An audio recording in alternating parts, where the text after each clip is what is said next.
Good morning from Sylvia's Quilt Depot. We're here. We're talking about our previous blocks, and almost everybody showed me their last month's block.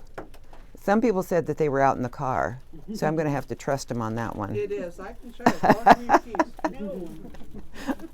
Okay.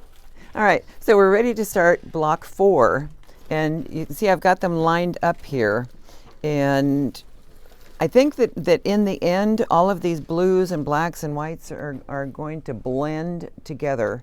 So, and we're keeping some of these in the back room. So if you need more of them or think that you're going to use them in your sashing or anything else, let me know.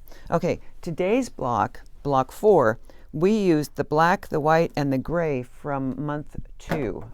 So all you got in your package today was this little bit of blue. So we'll use that again in a block coming up. Okay. I guess I could have put more down here, but because it's so white. There you go. All right. So on your block instructions, and pardon my back, guys. Okay. So on your block instructions for your white, of course, it's going to be the white. And let me tell you, I had such a hard time with this white. It's got snowflakes on it. What was the front? What was the back? I just had a really difficult time. So I think that I've told you, is it this one? Yeah, it is this one. I think I've told you my trick before.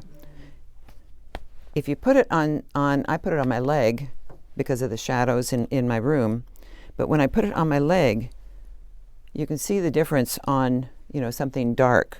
So you can see what is the right side and what's the wrong side. Yeah. So do that trick and make sure that, however, fabric has 2 sides, and if you don't like the flakes, then put them all to the wrong side of your block. It's your block. Do whatever you want. And if you want to use the fabrics from block 2 or block 3 or block 1, again, it's your block. It's your fabrics. So use what you want. But I thought that there was a fair amount left over from block 2. So I thought that I would use those. And then we'll go on to something new in a little bit. Okay, so from the background fabric, of course, your white, 4 2-inch squares. You can see where they're going to go. They're going to go in the corners. 4. Now, your pattern says 2 3/8, but you know that I cut them 2 1/2 so that we can trim them down. Not 2 1/2. 2 3/8. It says 2 3/8. And you want them cut 2 1/2? 2 1/2. That's 1/8 up from 2 3/8. And then we trim. And then we're going to trim them. Shouldn't it be 3? Well, if you want to take them up to 3 inches, that's fine, but you got a lot of fabric there. Okay. A trick to know also is that when you're working with half square triangles, anytime you see 8ths, and it's going to be a half square triangle, then take 7/8 off of that, and that will be the finished size of your square when you get it trimmed up and the whole thing. So 2 3/8 is what they asked you to cut it. If you take 7/8 off of that, you take the 3 off the 2 3/8, so that's 3/8, and then you take 4/8 off of that 1 inch, whatever, and that's a 1/2 inch, so you're going to take it down to 1 1/2 inches. So that will be the finished size of this little square. Was that just like, I don't get it? No, Yeah, it's too just early like have another drink of coffee or tea or whatever. Okay, but if you put it on paper, anytime you take 7/8, if you're going to do a half square triangle, anytime you take 7/8 off of your measurement, then that will be the finished size of your square. Okay. All right, so it says 2 3/8, take it up to 2 1/2, and don't cut it in half. Don't cut it in half. Just leave it whole. It's going to be better. Okay, and then you're going to do 4 triangles. And so I guess I didn't bring any extra fabric Well, my bad. Yes, I did.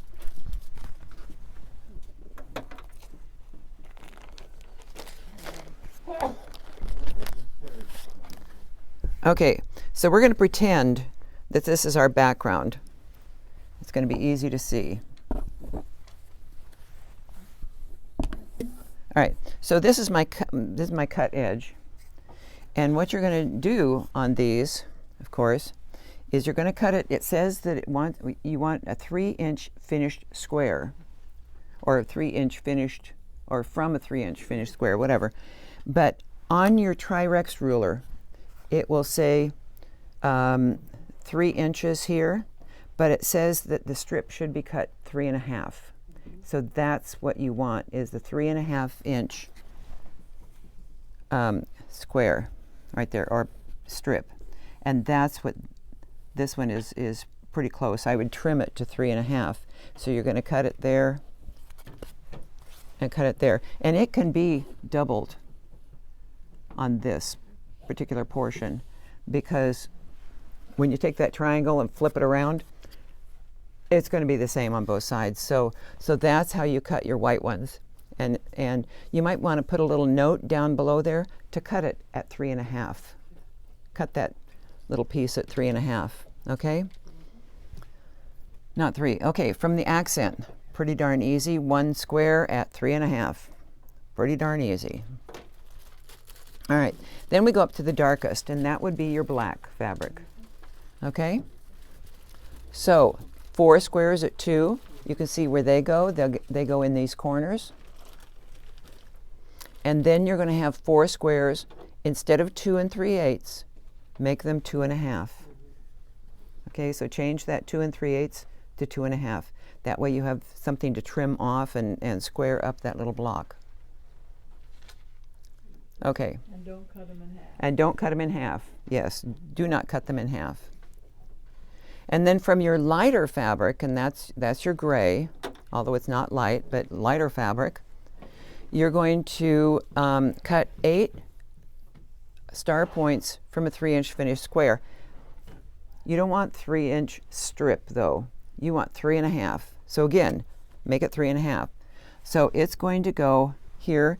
It's going to be 3 here, but 3.5-inch strip here. Okay? So put it on your 3. And you'll want this to be doubled because you want one going one way and one going the other way. So make sure that your fabric is doubled. All right? All right.